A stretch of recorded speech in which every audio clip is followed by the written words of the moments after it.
Welcome back to TimeOut with the Sports Doctor podcast, where life, sports, and medicine intersect. We're very glad that you continue to support this podcast.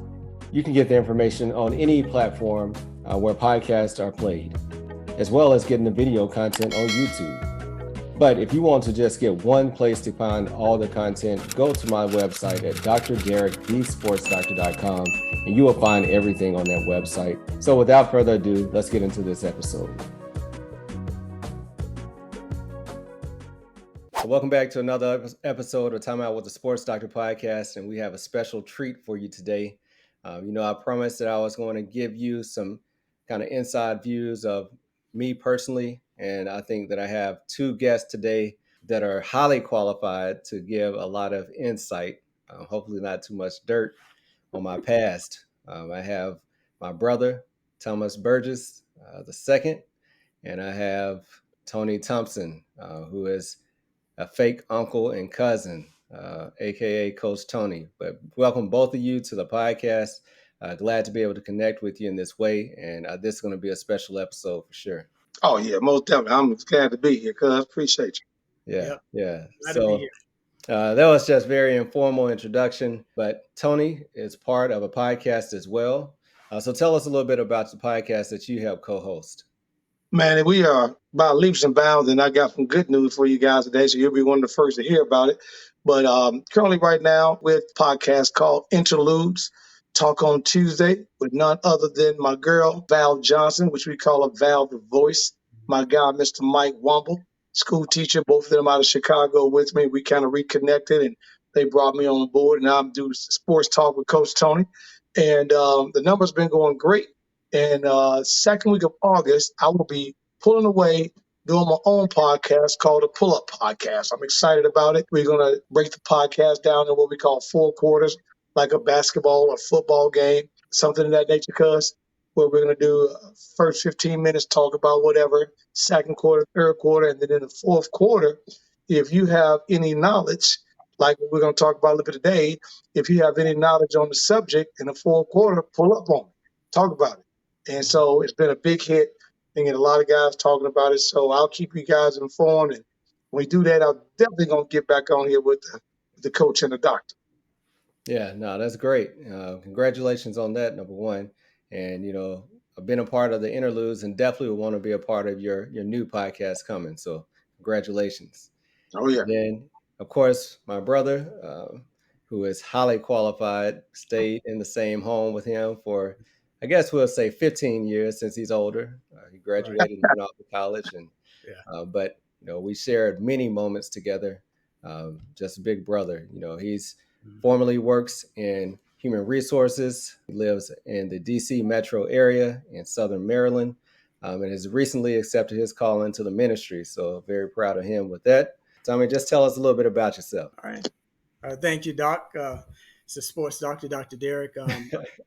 Yeah, this is Thomas Burgess. Like you said, the older brother. We're about 2.5 years apart. So I've always kind of felt like I was the role model, kind of coming up and trying not to lead you in the wrong way. But I'm so proud of you for what you have accomplished and what you're doing here on the podcast. And I must say it's a pleasure to be able to join you on the podcast, as I've been supporting you from the start, since the beginning, been listening to you. So it's a pleasure to be here.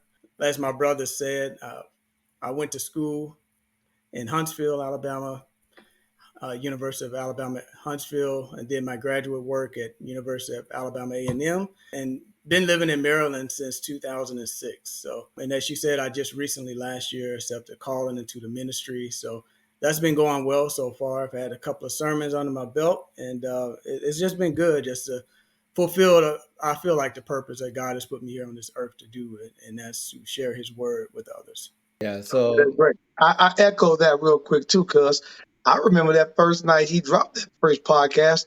Yeah, about the COVID, and giving everybody some information, and then we expand a few years away from that. So that's a good telltale sign. That's show you been doing some great things. Yes. Yeah, so I actually officially launched on Father's Day of 2021. So we just actually today is 6/20. So today is officially the birthday, so to speak. It came out of a need, as you mentioned, the podcast. So the first couple of things before I was officially a podcast, I had two town hall meetings, so to speak, about COVID-19 because there was so much misinformation going on Right. and so little information that our people really knew. I wanted to bring professionals together that I trust to share the information. And that really gave me encouragement to say, okay, you can do this. I mean, they were greatly attended. I think we had about 100 people. I remember logging on the first night and it was like 60 people in the waiting room. And I was like, wow, okay, we're on to something here. But I was learning so much during that time. And Mm-hmm. mentoring is something big that we can talk about that's been a big part of all of our lives. But I wanted to have a platform where I could share in real time really what I was learning, from a financial standpoint, from an educational standpoint, being able to share these pearls that have helped me not to achieve success. I'm still in the chase of certain things, but things that have helped me along the way. And that's really what this podcast was founded on, those pillars of strengthening your mindset, helping you grow your assets, and helping you achieve success, which is something that we all hold dear and Mm-hmm. something as a family that we all emphasize. So we're going to talk about all those things today as we sit here. But anyone else want to chime in? I was going to say, that's funny that you mentioned about today, as we were talking earlier. A Mm, lot of people don't know. We're talking about today's Juneteenth, and it becomes your situation on the birthday of the show for a few years removed. And you got to look at that situation where a few years removed, and you're still doing and you're growing in numbers. And there's several people I know that started this thing, mm-hmm. All off. and quick and out quick, And I think you did it in the right way. You said a positive thing, and that was to start it in a situation where you weren't necessarily looking for the financial gain, but it Right. was started to give a pearl information out there that was needed, because I wish I had you with me this weekend, because at the country they are still kind of behind. And this gentleman was talking about how fake the COVID news was when it hit originally. And I'm saying, sir, I don't even want to get in this conversation, because I know people from my family to people that's close to me that lost people. And I don't know what it did over here, but in the States, it was real. So Yeah, to have you that night, to have those doctors on and really give that information out, and then you able to pivot and go into to the sports medicine, and then into athlete recovery and different things. That's a great testament, man. So I'm just proud of you. I Yeah, and appreciate it. if I can just add on to what Tony was saying, I mean, I'm not surprised, because I mean I've seen your character, and that's been a part of your character. I've had the privilege to watch up close and personal. You always hear doctors they go through a lot, to get through med school and to get to where that they have their success. But just being able to really sit there, I got front row seats, courtside seats, just to really kind of see you and see your struggle at times, but see that you were consistent and persistent. And so, I mean, I see those character traits kind of playing out through your podcast, because, I know you've had some tough times. I'm sure everything's not going the way you wanted to go, but you persistently show up day in, day out. And with that, I mean, you're going to have success. We know he had to do that anyway, Tom, because he wasn't getting outside doing no work with us back in the day. Let y'all know that. That's So where I'm he coming wasn't going to from. be doing this. It Yeah, wasn't going to be cutting no grass and yeah, working in no garden. It wasn't doing nothing. yeah, Yeah, he ran far from home to make sure yeah. that didn't happen. Hey, when I left 109 Marquette, I swore I wasn't coming back to Yeah, you live. did. So I Yeah, had to just you keep did. running, keep running. But one interesting thing you mentioned, you got an up close view. I moved in with you and your new wife, right? So he's a newlywed, but he still opened up his home to me as I was finishing med school, about to start internship. So that's something that's special.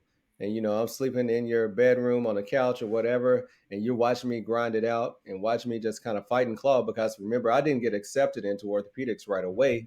So I Mhm. spent a year in general surgery, still chasing this dream. Yep. Hey, toss up. Is it going to work? Is it not going to work? Didn't really know, but I knew, like you said, I wasn't going home, and I was running. I was trying to prove something, because I'm the first physician, and we can talk about that. First physician in the family.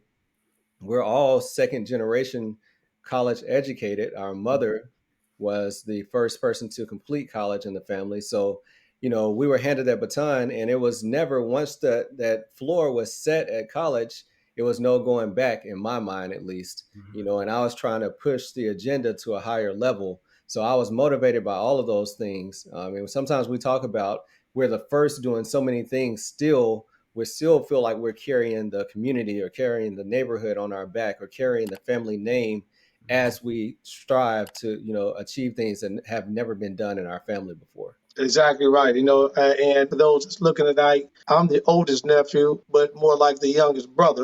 Right. So, and proud of my AKA mom. fake uncle, right?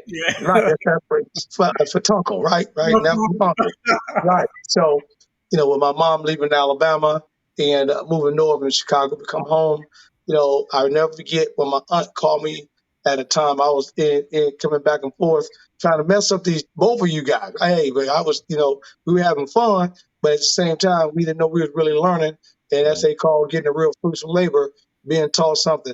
Things that I would even go from Uncle Thomas, your dad, tell me stuff that he was teaching me. I'm like, I never used this. Now I've gotten older and have Mhm. physically worked on my house and done everything that a carpenter could do and everything I would pay thousands of dollars, have done it myself, if not researching through YouTube or Mhm. learning, growing up. So, when you turn around and you look at that, and I never get in that mid 80s, Aunt Dot said, hey, I need you to do me a favor. These boys are following you enough once or twice between the girls and the boys in the family.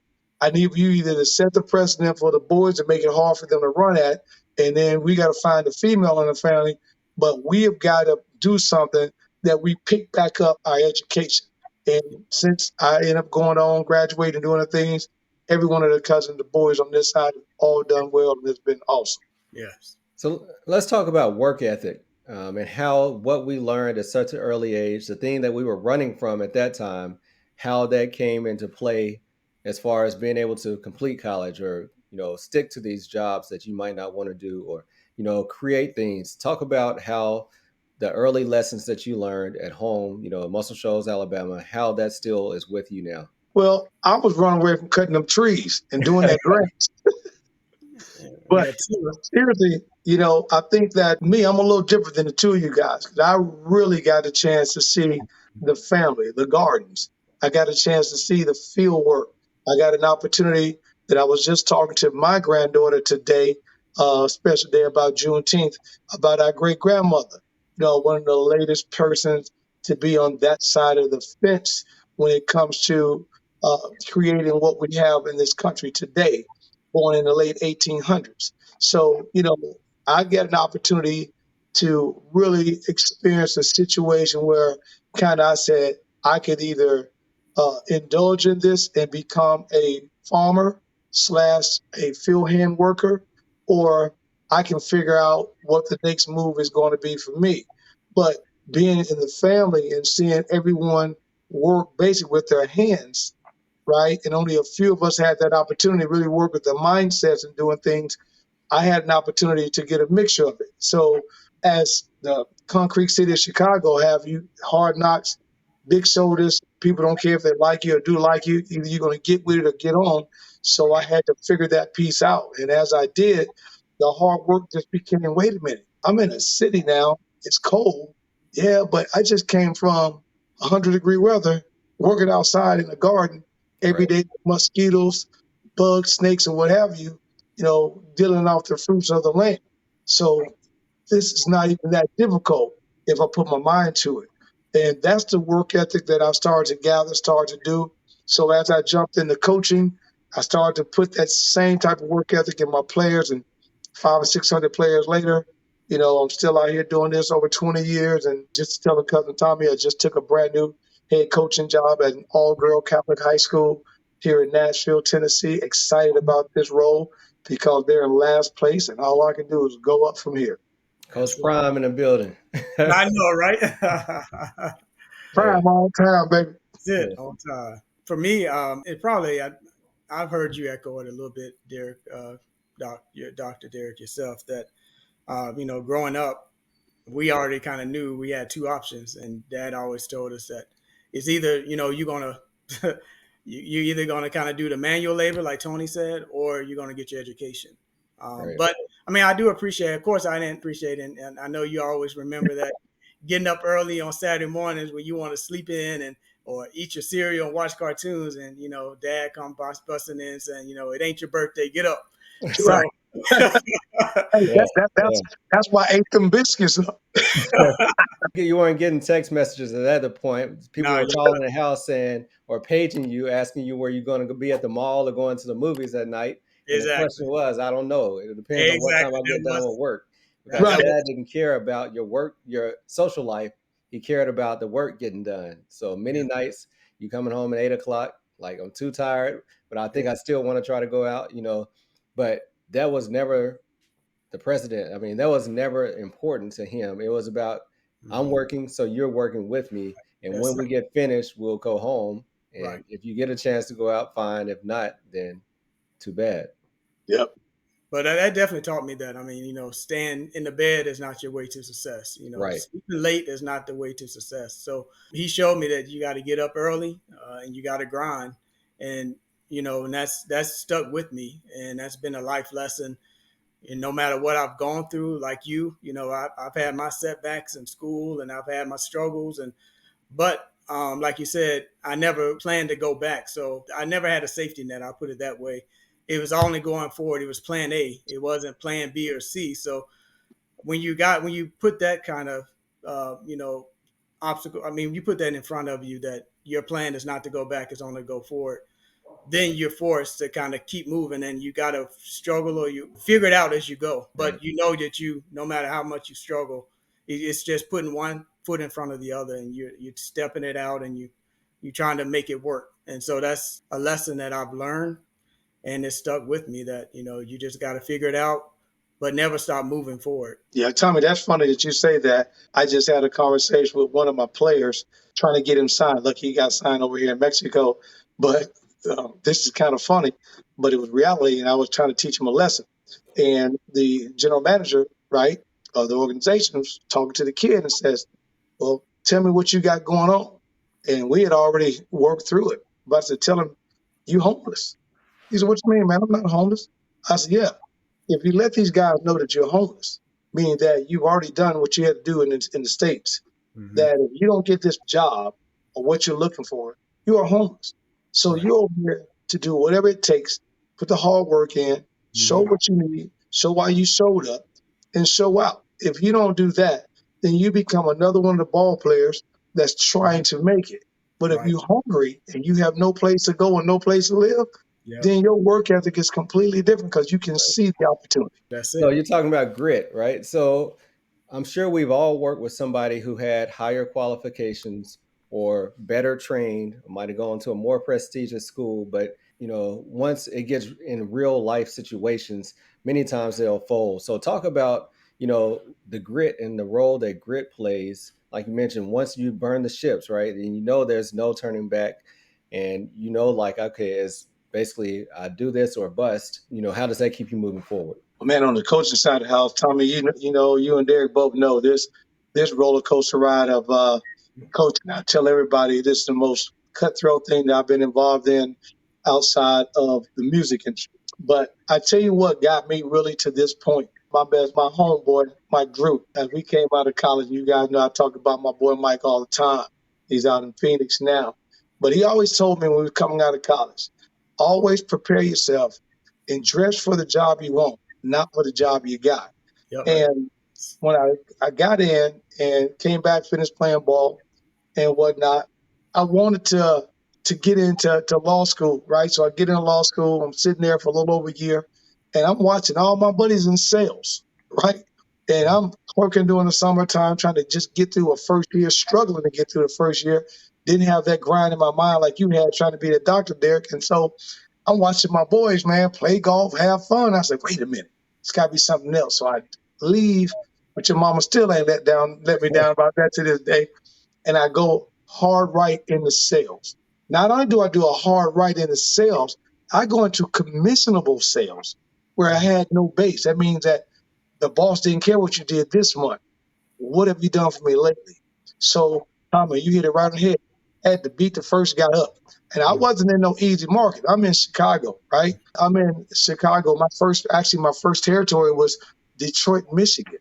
So I'm fighting, anywhere from 18 to 24, 36 inches of snow for 6, 7 months. I'm fighting 0 to below 0 weather. I hated it. So get me out of here. Either get me out of here, I'll quit.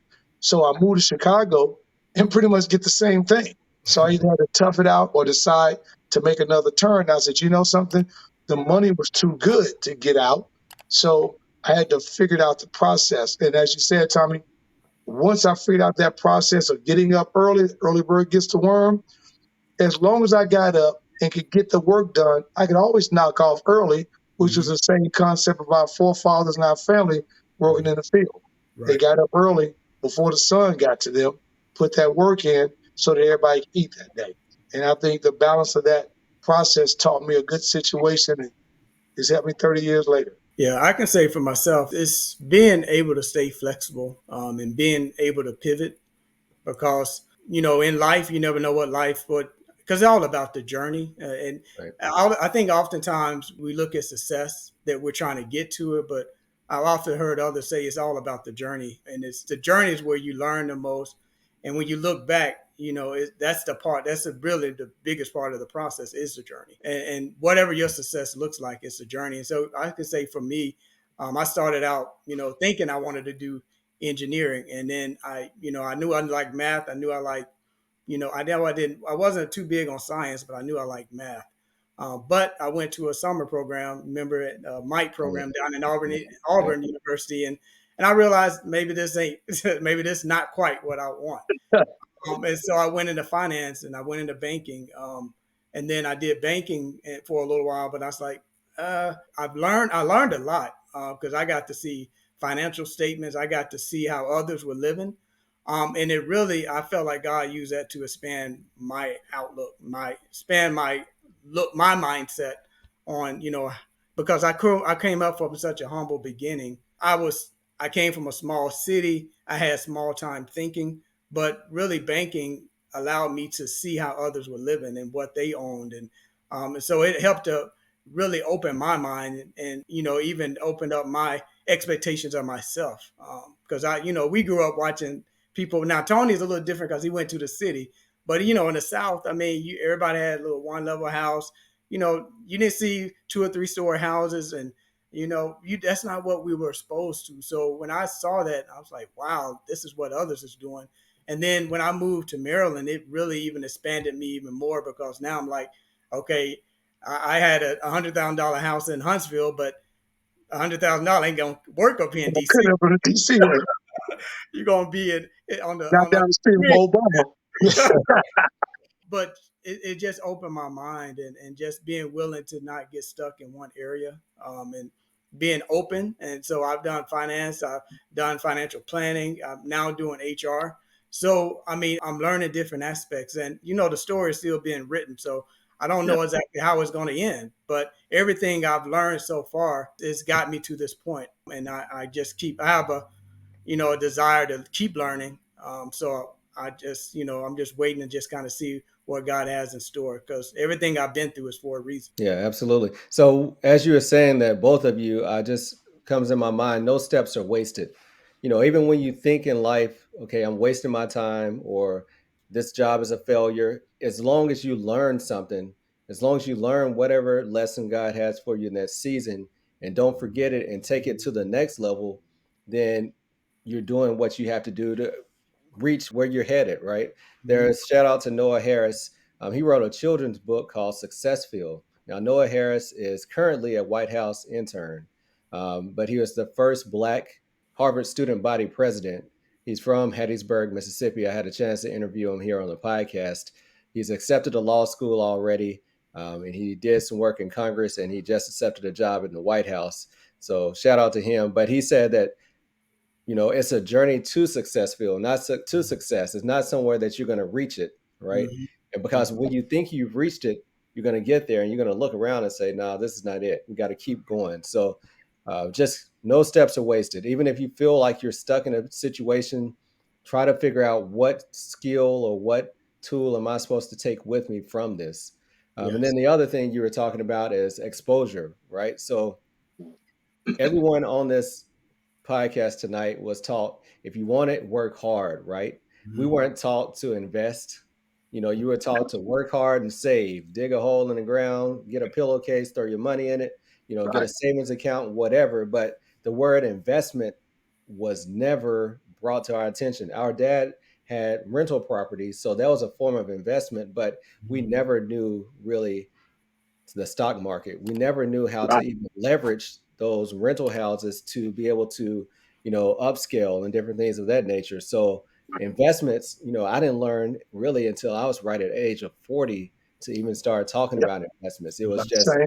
Yep. do what's safe, Mhm. earn your money, save your money, and, get ready for a 401k and you retire, right? That's what we were taught. We weren't taught how to invest and how to use real estate as a tool and how to, decrease our tax burden and things of that nature. Those are all things that we're learning still now as adults. So, Right. Yep, that's. I mean, you hit it on the head, Derek. I mean, you take the opportunity of some of the rental properties, just the assets and the funds off of that, and just as say as early as the early '90s into AT&T and Motorola, right into the early 2000s. Just think we'd had the opportunity and knowledge to know about the Google and the Facebooks and the Google, the Facebooks, the Tesla. It'd be a totally different world for mom, dad, and everybody, right now because that money would generate extremest amount of money at that point. But again, we thought that 401k or saving that and moving into a IRA fund and doing all that was great, not knowing that the stock piece is a piece that's a part of that that allows and makes that money really grow. So you're exactly right. And Derek, one thing I could say, if you don't mind me just saying this, but go for it. I see a lot of it in you as well. But one thing I saw that Dad did teach us is don't be afraid to try new stuff. Right. Don't be afraid to, because I saw him, he did a car wash. He did a lot of little odds and ends before he found his Right. niche in the market of real estate. And I see you doing a lot of the same thing. Is that you're not scared to, try something different. And so, that's what it is. In learning, you gotta be willing to fail. And I heard someone say you gotta fail big. So, Yeah. Fail it's fast, fail early. Yeah. yeah, so you got to be willing to, try some different things and not be because, think about if Tony stopped pursuing his dream, he Right. wouldn't be where he is right now. And I know that's the same for me. So, and I see the same for you. So it's being willing to try different things and never stop learning, basically. It was that for me. It was that car wash stuff. Y'all already know. Had me Yeah, outside in the driveway, man, washing cars at night with no water. Like, what's Derek had the door jams. That was his job. Right. that? I had Shaking to it back, up, I had Man. to back punching on the, spraying on the car. I'm like, we don't need no water. He said, no, man, it's not made for water. Hey, Are you talking I about the dry found, wash? That was another yeah, hustle. that you was remember another. that? Yeah, Oh, had the I dry found wash. a box in the doggone garage, man. Yep. That's His it, 10 boxes. See, I forgot about that. We're talking about when he physically owned the car wash. You're talking about when he was selling the dry wash. I'm So it was, talking, yeah, we was selling the dry car wash. Yeah. He Yeah. owned the car wash and those dry bottles, boy, I tell you. So we were getting, and little did we know, I think, Tommy, you just hit on the head, little did you know, or we know at that time, man, we were getting a first two seats in class up Yes. front from a Mhm. professor that was teaching us those games of life Yes. about doing things. And little did we know, because we all said, I remember from all three of them, I ain't never doing this when I get old, right? right. And then Right. you get old, it's like, man, that taught me this. Even if I took just one or two things from that, Yeah. it to see how I could use this over here. And man, it was all perfect. Yeah. So, as we're preparing now for a family reunion, right? So let's talk about first, before we move on to the family reunion, what's our role as educated Black men who have life experiences? What's our responsibility to be able to pass this along through mentorship? Not only you have it through coaching, you have it through ministry, we have it through family, but what do you feel your role is? Is it bigger than you? What do you have to do? Are you motivated to pass this along to the next generation? If you're enjoying this episode, don't wait to the end to share it. Share it now. Share this with a friend or a colleague that you think might find value in this information. And then also make sure that you click and leave us a 5-star review and give us feedback, because we really value your feedback and your input. Now back to the episode.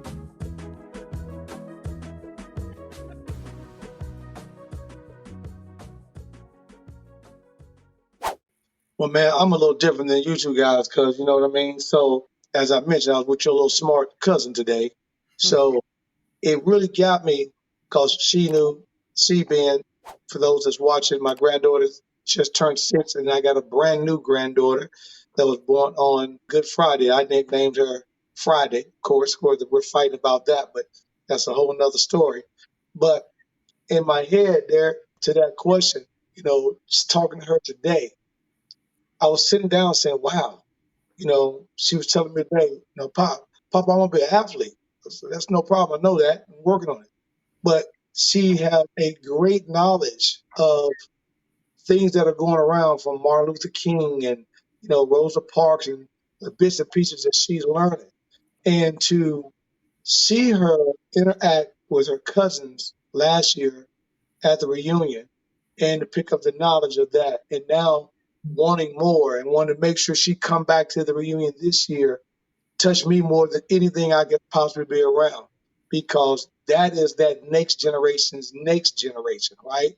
So I'm finding myself until God keeps me healthy to make sure I stay around here as long as I can possibly do so I can make sure that both my granddaughters know exactly who the family is and understand their legacy because we got a deep legacy in this family of a lot of wealth and a lot of great things.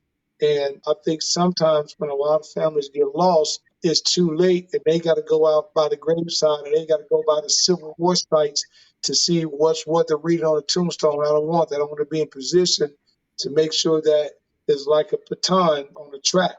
If you're the first, second, third leg with a smooth handoff, you keep running.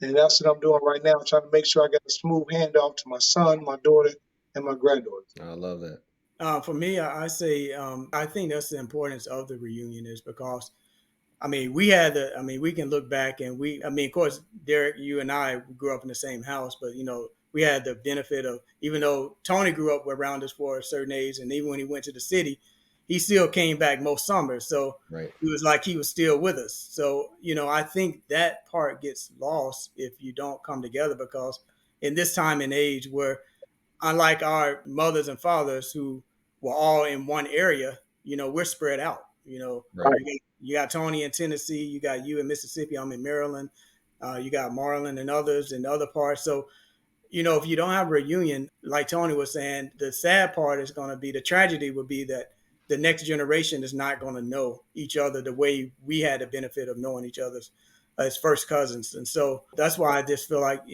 that's part of coming together. And even knowing, like, we have so many resources, like, you are the doctor, Tony is a coach, as a salesman, and others with other skill set that, a lot of others don't even know what we do. Right. Right. So it gets lost if we're not able to come together and share and be able to help mentor, some of our younger cousins, because we have a lot of resources just amongst us. And like I said, the tragedy would be not to pass it along. And it's good to pass along to your children. That's first and foremost. But like you said, it's bigger than even that. It's bigger than, Right. I want to see the whole family, come up. I want to see the whole family be successful.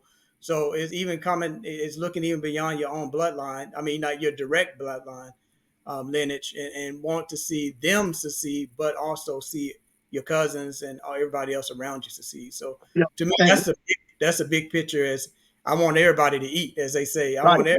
Everybody sit at the table and grab a fork, right, right? not just a Exactly. few of us, but all of us. I want all to see all of us eat. Yep, exactly right. And I'm gonna chime in just right there before you say something, because Tommy made me think of something. Imagine this. And for those that are listening, just go to show you how big our family is. Derek was just in Pampers, so he don't really remember a lot of this. And Tommy, you remember a lot, but you weren't able to go a lot. We used to have humongous family reunions all the way down to the fourth and fifth cousins. I remember going to family reunions as a kid with 500 cousins, man, all Wow. over. I'm talking about Cali, Ohio, uh, you know, um, Alabama, Texas, I mean, from everywhere, DC, New York, that everyone would converge on every single year. And man, that just got to me a little real quick. But it's the funny part about that is that was the elders of the family Mm-hmm. doing what they were taught. And somehow down the road in that link, somewhere in that link, it got lost. And Mm-hmm. then the family reunions got dropped for years and years and years. Because I remember going as kids to family reunion, people call you knuckleheads or aunties or cousins or people that didn't even know, even close friends of the family that they say they cousins, they wasn't. They were just close community people that we all grew up together. And it was just amazing. And now to take those decades, right, of gaps and Mm-hmm. put them back together, what you just said, Tom and Derek, to now reach out to the other person across the table. You know how much harder it is for me to work for you than it is for me to work for myself? It takes a lot of work if I'm working to make you successful in Mm-hmm. myself. And I think with that having been said that way, getting more and more of the family members involved, setting up the precedent each and every year, we can do this as long as it's done the right way. Yeah, I think that, we were spoiled with the fact that, okay, there were 13 siblings, right? And Mm-hmm. then a lot of cousins. So you always had people around you. We were Mm-hmm. blessed to have family reunions on both sides of the family growing up. But like you mentioned, I know I graduated 18 and left. So I missed a generation Mm-hmm. while Oh, I was in same school. here. So now these kids that are teenagers, I look back and I'm like, man, I feel bad because I'm like, I don't know your name. I know your Right, mother, but I don't know your name. And if that ball gets dropped as our parents starts to age and as we start to lose that generation and the family's already physically further apart, you can lose that origin and you can lose that identity, which we're struggle with as African Americans already to right, have, because we just know, only 2 or 3 generations. We don't know our family shield. We don't know, where are you truly from? Are you from Africa? Are you from the Caribbean? We truly right, don't know. Very few people are able to trace that lineage back that far. You can trace it back to a port in South Carolina, or you can trace it back to where you came to the States, but we lack that identity. And I feel like the lack of identity is part of the family structure struggle in the family structure that we have here in America as African Americans. So I'd say that, I know that for years I was so focused on me, right, to get through the grind of medical school and residency. But now it's my time, and thank God my kids, they're all about Suzette and Julia Derrick. They're all about family. yeah, Suzette's, we're going to take the family reunion on. We're going to do this, that, and the third. So they see the importance of family, which is so important. And shout out to Tommy for picking that back up, and saying, "Hey, I'll take charge of getting this back together." Because once again, we watched our father go from courthouse to courthouse and city to city and cemetery to cemetery, just yeah, anybody he could interview to try to link this all together. So it was important to him, and you being the second, is I'm glad to see that you're picking it up, for the second year in a row to bring this together. So just talk to us about some of the things that you had to overcome. And, many times people will say, yeah, I want to participate, but we know how it is when it's time to actually put up. So just talk about some of the things, the reason your drive behind being over the family reunion and some of the things that you've encountered along the way. Like you just said, I see the importance, and we had a great one down, when and Claiborne did it in 2019 down in Jacksonville, right around that area, and then of course COVID hit, and so we went, I think 2020, 2021, and of course you couldn't do anything because everything was locked down, and so when we were rolling into 2022, you know I know I could see like mom and Uncle Marvin and some others that they were kind of, getting a little antsy, just like, well, we need to get something going. And so, I just felt like there was an opportunity because I knew that, it's gotta be, now is our time. As the children of our mom and dads, their generation is getting older. And so it's our time, it's the first cousins now to really step up. And so I wanted to be an example for others, as to say, I'm willing to take it on. I saw, Clay jump out there and said, he did it. And so I wanted to also send a message that, it's important to me as well. And so, like you just said, it's getting out there and showing others it can be done. And so just kind of showing the way. And I just feel like it's, like you said, it's a challenge because, you reach out to people and sometimes they don't get back, or you reach out and they don't really respond, And and we all know we have family that don't really come around that often. So reaching out to them because you want to bring everybody in and you want to see everybody. Because like you said, I missed a generation too, and probably Tony can say the same thing. Is because we all went out and went away, and we stayed away. Even though we came back, but you still miss it. And so I felt like that was importance of doing my role, playing my part, and being an example, and hoping somebody else will watch and say, if they could do it, then I can do it too. Well, Auntie beat me over the head right now to get to Nashville next year. She kicking me in the back of my head. I felt that every night. Every night. She was just on me yesterday. So working on that. So I know, I already know. Oh, trust me, I know. So, but it was great, man. I mean, just and I think the one thing that we need to add in there, and I think there you kind of alluded to it, and that is if we don't do this, right? If we don't figure out that direction to help, we're going to continue to have that family reunion at the time we lose somebody. And, Right. The family reunions cannot continue to be about a homegoing, right? It's got to be about a celebration of life. And, because I laugh, you don't have a reunion on a birth, but you have everyone get together on the death. Yeah. So, and that part has got to change in between because, as Tommy said a moment ago, you know, unless you get involved, start getting the people involved, and you come back to town and you don't know the as I call them, little monsters. You don't know the little ones that are getting up. You don't have an idea that someone in the family want to be a doctor. Well, maybe they now want to do hair because they didn't know Derrick was a doctor. Somebody that's playing sports had no idea that they want to go into sports or be an agent or do something of that nature, and had no idea that I'm out here can tell them the hard work of the bump and grind. Or someone like you decide, hey, I want to go into finance because I want to be rich, and you tell them what it's going to take. Because if they don't see that and that gap is gone, and the person that's a relative doesn't reach out about it, then how will you know? And like you said, we're too many states apart. It'd be different if you're right across town, right? I can drive to your house and sit down and have a conversation. But you can't do that nowadays. It's hard. Yeah. And there, I can just say it's been a blessing for me because now it's allowed me to touch a lot of family members that I hadn't seen or didn't even know, like that cousins with baby, that have now little children, and so Right. it allowed me to now kind of they know my name, I know their names, so this it's been a blessing for me being over it because now it has allowed me to reach out to those who I normally probably wouldn't have because I wouldn't see them when I come home. Yeah, no, that's great. Well, on Timeout with the Sports Doctor, this is your final timeout. So, Coach Tony, hey, you already know how important that final timeout is. Use it wisely, right? But as we're talking about this, I'm hearing the word legacy, right? So, what do you want, or how do you want to impact the legacy of the family? Just each person, just kind of think on that, and what does the family legacy, what we're carrying on. We know that we were kings and queens, right? And so many times that you can forget that, and you just know that we see the struggle when we look at American history. Many times we just see the struggle of fighting for freedom and fighting for justice and fighting for the ability to be in the same room.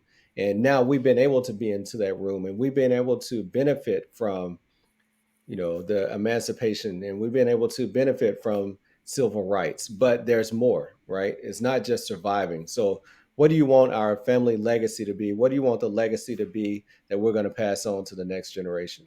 Oh man, I look at it as we've been here since sharecroppers, right? And now we're here in space age, and it's still growing.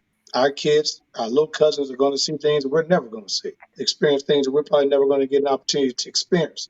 So, me personally, I would like to see the legacy go back to those big reunions that I mentioned a moment ago, back to where the family gets together. Because nowadays, as they say, you got social media, you got things like this. You can now, I'd have never thought. I started off, for those that don't know, I started off in communication when communication was just now popping off in the early 90s. Spent 17 years of that, doing that. And I remember building networks, and we were just laughing going out the 1G, right? Now we have 5Gs. I would never have imagined a George Jetson type cartoon for reality, that you can get on a driverless car and it take you shopping, or it take you to the airport, or you can order food, sit on your couch, and someone rings your doorbell, and drops it off, or grocery shop. All those to me are things that have, yeah, made society easier to deal with, but it's made it lazier to become close to your family, because when you can't do something, the first excuse is, well, just phone me up, or just, well, we get on FaceTime, we can do this and that. It's not the same as being in your face and laughing and joking and touching you and talking to you. So I hope the legacy of the family, man, is just to make sure that this year, when we get to the family union, we kind of set the next decade up, and not just, who can we do this and that over the next few years. I think the great idea was every other year have it back at home in Alabama, right? So that makes it easy. Yeah. So why not look at the next 5 years outside? We know next year we're working to get it here in Nashville with me. Then I think this year we should already be working on, going to 27 wherever else. And I think that, and as you come with that plan, you kind of have an idea. Okay, gotcha. I see where we're going over the next few years, and you can build on that. And I think that builds that legacy within itself. Yeah, yeah. Now I agree with you, Tony. I agree 100% with you, and I think it's like you said, it's someone stepping forward and being the example and saying, hey, if I can do it, you can do it. And it's the legacy I would like to see for the family is, like you said, when we old and gray, that I hope the family is still coming together. Right. And so that would be the legacy, and seeing it pass on, and not just like you said before, Tony, like you saw a gap where it just stopped. And so, and that's the one thing about anything you do, whether it's podcasts, reunions, or whatever else. Yeah. If you ever allow the momentum to die, it's hard to get it back. So just like everything else that we put in our work, our careers, and everything, it's consistency, and it's showing up every day. And I Yeah. see the same for our families is we just got to show up and be there. If some won't, then we may have to be the ones to step up and do it. But that's part of leadership.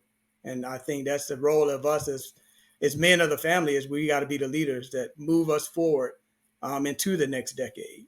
But if we don't do it, who's going to do it? Yeah, I think we have to, like both of you are saying, get back to some of the basics, right, of communication. That's one thing, texting is fine, FaceTiming is fine. But one thing this podcast has taught me is that being able to have real human contact and communication, phone conversations, is key. And being able to have that face to face, and really being able to utilize all the tools that we have to make it even bigger now. Not using social media as a crutch, but using it as a stimulus, to be able to increase the impact that we can have, with each other, and being able to really just, like you mentioned, leverage off of each other. There's no reason why we're not investing together. There's no reason why, we're not doing things on a larger scale than what we're doing now. So really getting back to the basics of communication and family and, unity, because Yes. the more unified we are, the more we can do.